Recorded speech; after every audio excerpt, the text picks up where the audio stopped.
Hi everyone, welcome back to my channel prep made easy. आज हम इस lecture में क्लास 10 चैप्टर 2 ऑफ केमिस्ट्री का अगला पार्ट पढ़ेंगे, दैट इज़ इंडिकेटर्स। ठीक है, सपोज करो कि मैंने तुमको दो कलरलेस लिक्विड के ग्लास दिए, राइट। दो ग्लासेस हैं जिनमें कलरलेस लिक्विड है। एक एसिड कंटेन करता है, दूसरा बेस कंटेन करता है। अब क्या तुम उनको देखकर ये आइडेंटिफाई कर पाओगे कि कौन सा आपका एसिड है और कौन सा आपका बेस है? तो आंसर है नहीं। इसीलिए साइंटिस्ट ने इंडिकेटर्स बनाए, राइट। साइंटिस्ट क्या यूज़ करते हैं? इन इंडिकेटर्स को यूज़ करते हैं। ये कुछ नेचुरल भी होते हैं तो कुछ साइंटिस्ट के द्वारा मतलब मैन मेड भी होते हैं। अब ये इंडिकेटर्स होते क्या हैं? इंडिकेटर्स ना एक तरीके से केमिकल डिटेक्टिव की तरह बिहेव करते हैं, ठीक है। या तो वो अपना कलर चेंज करेंगे या फिर वो कभी डिफरेंटली स्मेल करेंगे, जिससे कि आपको पता चल सके कि आपका जो सोल्यूशन है वो एसिडिक है या फिर बेसिक है। तो चलिए पढ़ते हैं कि इंडिकेटर्स होते क्या हैं। Indicators are substances. इंडिकेटर्स वो सब्सटेंस होते हैं जो अपना कलर चेंज करते हैं और बताते हैं कि जो आपका सोल्यूशन है वो एसिडिक है या बेसिक है। मींस एक इंडिकेटर्स के टच में आने के बाद जो भी आपका सोल्यूशन होगा वो अपना कलर चेंज कर देगा और आपको पता चलेगा कि वो सब्सटेंस आपका एसिडिक है या फिर बेसिक है, राइट। नाउ अब हम देखते हैं कि हम कितने टाइप के हम इंडिकेटर्स यूज़ कर रहे हैं। हालांकि कुछ ये जो हमारा blue litmus paper, red litmus, ये बहुत फेमस है और कुछ नेचुरल भी हमारे इंडिकेटर्स होते हैं, जैसे कि टर्मरिक हो गया, ठीक है। ये भी हमारा एक तरीके से इंडिकेटर ही है और भी हम पढ़ेंगे, ठीक है। अभी हम पढ़ते हैं blue litmus, red litmus, phenolphthalein and methyl orange के बारे में, ठीक है।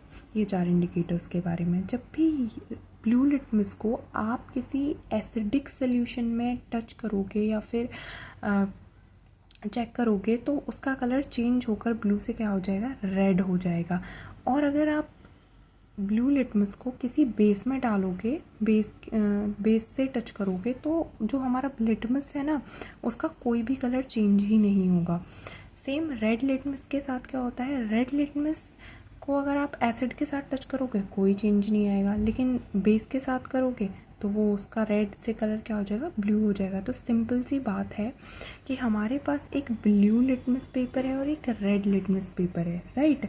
इसका बेस के साथ कोई कलर चेंज नहीं होता। अगर इसको बेस के साथ टच करा रहे हो तो ये as it is blue colour का ही रहता है। और रेड लिटमस जो है वो एसिड का, ठीक है, एसिड के साथ टच होने पर, ठीक है, वो क्या नहीं करता? अपना कलर चेंज नहीं करता है। तो इसका मतलब हम इसको याद कैसे रखें? हम इसको इस तरीके से याद रख सकते हैं कि blue litmus paper, B for blue and this B for base. It means blue litmus paper base के साथ मतलब कोई भी कलर अपना चेंज नहीं करता अगर वो उसके टच में आता है, बेस के टच में आता है तो, राइट। नाउ अब हम फिनोल्फथालीन की बात करें तो एसिड के टच में आने पर ये कलरलेस हो जाता है और बेस के टच में आने पर ये पिंक हो जाता है। लेकिन मिथाइल ऑरेंज जो है वो एसिड के टच में आने पर रेड हो जाता है और बेस के टच में आने पर वो येलो हो जाता है, राइट। अब हम आगे बढ़ते हैं। एक और तरीके के इंडिकेटर्स होते हैं जिन्हें हम कहते हैं ओल्फैक्टरी इंडिकेटर्स। ये ओल्फैक्टरी इंडिकेटर्स क्या होते हैं? ओल्फैक्टरी का मतलब होता है something that is related to smell. Means किसी स्मेल, किसी ओडर से रिलेटेड, right. Means it is a substance whose smell changes in an acidic और बेसिक सोल्यूशन। अगर ये किसी एसिडिक या बेसिक सोल्यूशन के साथ कांटेक्ट में आते हैं तो इनकी स्मेल क्या होती है? चेंज हो जाती है। इनके एग्जाम्पल हैं अनियन, वनीला और हमारा क्लोव ऑयल। अब देखो हम एक एक्सपेरिमेंट करके देखते हैं, ये हमारी बुक में भी है लेकिन हम इसको यहाँ पे समझने की कोशिश करते हैं कि हमने एक क्लॉथ लिया और उस क्लॉथ को अनियन जूस में सोक कर लिया। अब हमने 2 क्लोथ्स ले लिए राइट, और दोनों को ही हमने अनियन जूस के अंदर सोक कर लिया, डुबा दिया। उसके बाद हमने क्या करा, एक पर डाइल्यूट HCl डाला और दूसरे पर डाइल्यूट NaOH डाला। ठीक है, अब हम क्या नोटिस करेंगे, अब हम नोटिस करेंगे कि इनमें इनकी स्मेल नोटिस करने का ट्राई करेंगे। ठीक है, हम सबसे पहले HCl वाले को देखेंगे। ठीक है, जिस क्लोथ पे हमने HCl डाला है तो इसमें क्या होता है, इसमें ये होता है कि अनियन की स्मेल एज इट इज़ रहती है। ठीक है, कोई स्मेल चेंज होती ही नहीं है, स्मेल एज इट इज़ आती रहती है।